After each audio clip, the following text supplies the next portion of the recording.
Today we're looking at this lovely 3-person dome tent by Ozark Trail. So this is the package it comes in.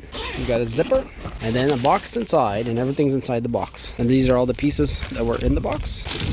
Got the poles, some stakes, the upper cover. We'll start with this. We'll unfold it. And actually, guys, the instructions are on the inside of the packaging here that go kind of step by step of how to build it. All right, so you got to lay it out, and then we're going to stake each corner, which these are, of each loop here at the end. So you just want to kind of do this, knock it down. This is where our poles will go through the tent, and we're going to do this to the 4 corners. All right, so for the next part, we're going to grab the poles and we're going to put them together. It shows right here. All right, so this is kind of how it starts here. And so these just hook right around the poles. Very simple. And then we're going to put it in here the other side.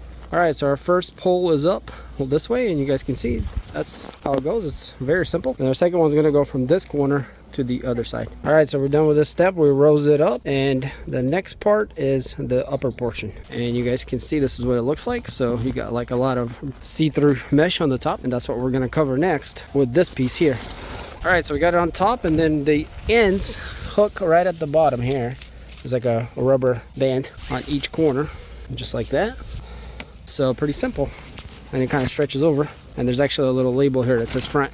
So we're almost done, but not quite. There is one more piece up here, and it's this brace here. It goes here through the front and kind of makes like a little cap canopy for the front. And that's what it's supposed to look like now. Pretty nice little tent. So let's go ahead and get in there.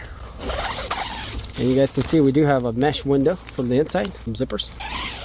And that's how large it is. It's decently sized. Definitely not very tall, but you can still kind of sit in it. We do have a little storage bin there. That's what the top looks like. So yeah, overall really nice. And you also do get this extra little pouch here that you can install anywhere you want. It just kind of hooks. Also, there is like a little entrance mat. But yeah, that's the whole tent. Very nice.